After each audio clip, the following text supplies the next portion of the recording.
Hello everybody and welcome. In this video I'm going to show you how to set power off mode for your speaker EDIFIER D32.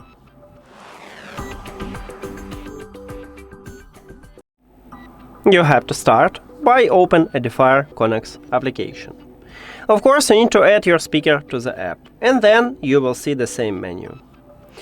And now go to the settings at the right top.